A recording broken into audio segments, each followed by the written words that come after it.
မင်္ဂလာပါခုဒီနေ့ပြောပြမယ့်ရေဒီယာကအိမ်အောင်ရေးခြေနဲ့ပတ်သက်တဲ့ရေဒီယာအိမ်အောင်ရေးဝေးကွာနေတဲ့သူတွေကွဲနေတဲ့သူတွေကွဲကွာနေတဲ့သူတွေခွဲနေရတဲ့သူတွေအကြောင်းမျိုးမျိုးကြောင့်ကိုယ်အမြဲတမ်းယောက်ျားလေးကိုပဲလုပ်လို့ရပါတယ်เนาะယောက်ျားကကိုယ့်ကိုသတိရနေစေခြင်းနဲ့ဆိုရင်ဒီအခုပြောပြမယ့်ရေဒီယာလေးကိုညီသူမဆိုလုပ်လို့ရပါတယ်เนาะလောက်ရမှလေးကလိုအပ်တဲ့အရွက်ကလေးကဒီအရွက်ဒါကလင်းလွန်းရွက်လို့ခေါ်တယ်ဘေးရင်ရေဒီယာနဲ့ဆိုလင်းလွန်းတဲ့အရွက်လို့ခေါ်တယ်เนาะဘယ်မှာရှိလဲဆိုတော့ရန်ကုန်မြို့မှာဆိုရင်တော့ကျွန်မသိတာ2နေရာရှိတယ်နယ်မှာဆိုတော့ကျွန်မမသိဘူးเนาะနယ်မှာတော့လင်းလုံးမင်ကပေါ်မယ်လို့ထင်ပါတယ်ဖျားပတ်ဝန်းကျင်တွေမှာရှိတတ်တယ်လင်းလုံးမင်ဆိုတာအဲ့တော့ဘယ်မှာရှိလဲဆိုတော့6မိုင်ကရှမ်းကြောင်းထဲမှာရှိတယ်တပင်နောက်တစ်ခုဥက္ကလပဖျားရဲ့တန်တုမလမ်းမဘက်ကမုတ်ပေါက်ကနေဝင်သွားရင်အဲ့ဒီဖျားရဲ့ရှင်ပြင်သားမရောက်ခင်သားလေးမှာလင်းလုံးမင်တပင်ရှိတယ်ကျွန်မဒီနေ့ဥက္ကလဖျားသွားလို့ကောက်လာခူးလာခဲ့တာကျွန်မတော့အပင်မှာတောင်းခူးခဲ့တယ်เนาะအခုကြည့်နေရလူလဲခူးကြည့်ရင်ဖျားတွေပါလေဂောဘကတွေပါလေတောင်းပြီးခူးเนาะတောင်းဝင်တဲ့ဖျားပန်းနေအရွက်တွေချိုးလို့မရအောင်ကျွန်မတို့ကသိနေရဆိုပြီးခူးလိုက်တာเนาะကျွန်မတို့အပင်ကိုပြောခဲ့တယ်ရုပ်ကစိုးပြောပြီးခူးခဲ့တယ်အဲ့တော့ပြောပြမယ်ရဒီယာထားပါတော့ဒါကတော့ကျွန်မဓာတ်ပုံနဲ့ပဲပြလိုက်တော့မယ်ကျွန်မအိမ်မှာလက်တလောသူများဓာတ်ပုံနေမပြချင်ဘူးเนาะကျွန်မဓာတ်ပုံနဲ့ပဲပြလိုက်မယ်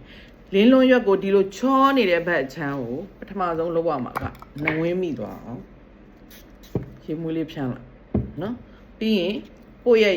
ယောက်ျားကိုယ့်ရဲ့ချစ်သူကိုယ့်ရဲ့ခရတ်တို့ဟာတွေကိုဓာတ်ပုံဒီလိုကတ်လိုက်ကောနဲ့နော်ဒီလိုကတ်လိုက်ပြီးရနဲ့ဒီဘက်လေးမှာဂျေးရမယ့်ဟာလေးပြောပြမယ် what is so bad နော်အဲ့မှာ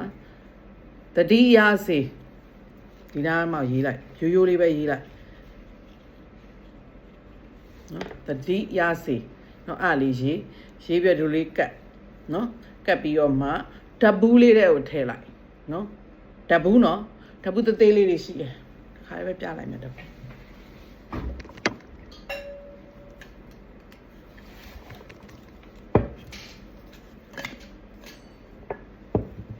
နော်ဒီမှာ connect ကသတိရစေလို့ရေးပြီးတော့ဓာတ်ဘူးတွေကိုဒီတိုင်းပဲထည့်ချလိုက် connect ကထိုင်အဲ့လင်းလွန်းရွက်မှာဒီအပင်ဟိုဓာတ်ပုံလေးကကတ်နေမှာနော်ပြီးရင်ဓာတ်ဘူးတွေကိုထည့်လိုက်လင်းရလဲလွန်းပြီးတော့သတိရတယ်ကိုယ်ဓာတ်တွေပြဲနေတယ်ပြဿနာတက်ထားတယ်ပြဿနာတွေဖြစ်ထားတယ်အချစ်တွေပြတ်နေပြီဆိုရင်ဒီရေဒီယာလေးပြန်လုပ်လို့ရှိရင်အခြေတွေပြန်ပြီးကောင်းမွန်စေပါတယ်ကျေးဇူးတင်ပါတယ်ကျမတက်တော့အီဇာမို့ပါဘေးရီမေးချင်တဲ့ရေဒီယာလုပ်ချင်တယ်ဆိုရင်ဘိုင်ဘာနံပါတ်399263434138ကနေဆက်သွယ်လို့ရပါတယ်ကျေးဇူးတင်ပါတယ်